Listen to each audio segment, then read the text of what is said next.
जय श्री सच्चिदानंद।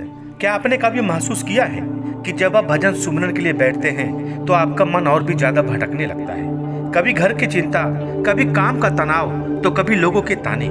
ऐसा लगता है जैसे पूरी दुनिया आपको रोकना चाहती है। आज के इस विशेष वीडियो में हम समझेंगे कि भक्ति के मार्ग में वो 4 बड़े कारण क्या हैं और कैसे आप इन्हें पार करके ईश्वर के लाडले बन सकते हैं और अपनी भक्ति सफल कर सकते हैं। इसलिए वीडियो को पूरा जरूर देखें और ऐसे ही वीडियो सबसे पहले देखने के लिए हमारे चैनल को सब्सक्राइब भी कर सकते हैं। चलिए वीडियो की शुरुआत करते हैं। पहला है दुख के कारण विश्वास का कमजोर हो जाना।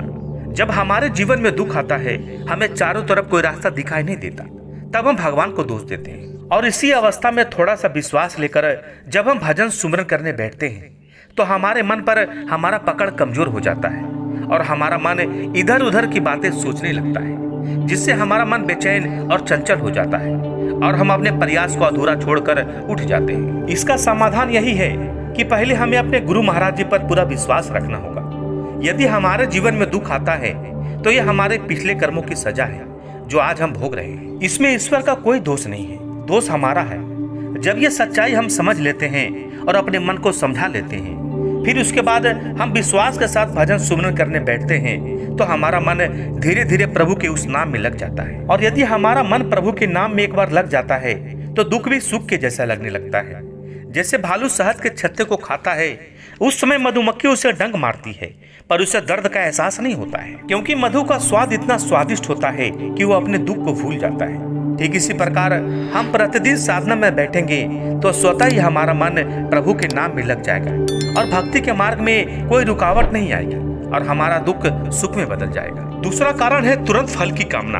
अक्सर कितने लोग कोई कामना लेकर भजन सुमरन करने बैठते हैं। श्री महाराज जी कहते हैं कि भक्ति कोई जादू नहीं है, यह एक साधना है। जैसे बीज बोते ही फल नहीं आता है, वैसे ही भक्ति का फल समय आने पर ही मिलता है। यदि हम कोई मनोकामना लेकर भजन में बैठते हैं तो हमारा मन उस नाम में न लगकर उस कामना में ही लगा रहता है, जिससे हमारा मन भजन में नहीं लगता और हम इसे अधूरा छोड़कर उठ जाते हैं, जिससे हमारा मन और भी ज्यादा दुखी हो जाता है। याद रखिए, भक्ति कोई व्यापार नहीं है कि आप हमें ये दे दो तो मैं आपका भजन करूंगा। अरे भाई, ये भक्ति आप अपने लिए कर रहे हैं, ना कि ईश्वर के लिए। यदि आप भक्ति करेंगे तो आपको मुक्ति मिलेगी, तो फायदा आपका है और आप सोच रहे हैं हम ईश्वर को फायदा पहुंचा रहे हैं। इसलिए जब आप भजन सुमरन में बैठने जाएं तो मन स्वच्छ और कामना रहित कर बैठे और अपने गुरु महाराज जी से ही प्रार्थना करें कि हम आपके बालक हैं, हमारी गलतियों को माफ करके हमारे मन को उस अविनाशी नाम में जोड़ दें। फिर देखिए आपकी भक्ति की रफ्तार बढ़ जाएगी और आपका मन शांत होने लगेगा। तीसरा है भक्ति का दिखावा न करें। जब हम भक्ति करने का दिखावा करते हैं तो हमारे अंदर अहंकार का जन्म होता है। जब हम अपनी भक्ति का प्रदर्शन करते हैं तो मन में यही लगता है कि हमसे बड़ा कोई भक्त नहीं है, हमसे ज्यादा कोई भक्ति करने वाला नहीं है। ध्यान साधना का लक्ष्य अहंकार को मिटाता है, उसे बढ़ने नहीं देता। भक्ति के दिखावे के कोशिश में हमारा ध्यान ईश्वर से हटकर इस बात पर चला जाता है कि लोग हमें देख रहे हैं। इससे चित्त की स्थिरता खत्म हो जाती है। हमारे शास्त्र कहते हैं कि गुप्त रूप से की गई साधना का फल सबसे अधिक होता है। उसे प्रकट करने से साधना की ऊर्जा बिखर जाती है। सच्चा प्रेम और भक्ति तो मौन होती है। यह तो आत्मा और परमात्मा के बीच का निजी संबंध है। जैसे प्रेम में प्रदर्शन की जगह समर्पण होता है, वैसे ही सच्ची भक्ति में शोर नहीं बल्कि शांति होती है। भक्ति लोग दिखावे के लिए नहीं बल्कि आत्म कल्याण के लिए होनी चाहिए। सुमरन ऐसा हो कि दाहिने हाथ को पता ना चले बायां हाथ क्या कर रहा है। और चौथा कारण है आलस्य, कल से कर लेंगे। भक्ति कल पर टालना यह भक्ति के मार्ग में सबसे बड़ा शत्रु है। इसके कारण भक्ति में गिरावट आने लगती है। हम सभी जानते हैं कि जीवन का कोई भरोसा नहीं है। संत कबीर ने कहा है, कल करे सो आज कर, आज करे सो अब। हमारे जीवन में अगले पल क्या होने वाला है, क्या होगा, हमें नहीं पता।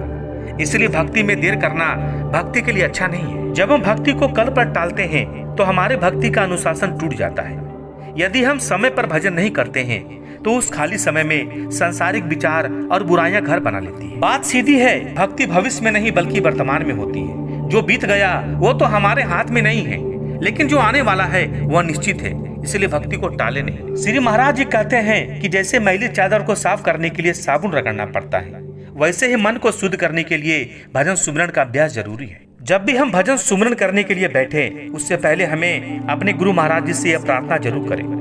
हे सदगुरुदेव महाराज जी, आप घट घट के वासी हो, दया के सागर हो, मुझ दीनहीन पर दया करें। ताकि मेरा मन बाहरी संसार से हटकर आपके नाम में लगे।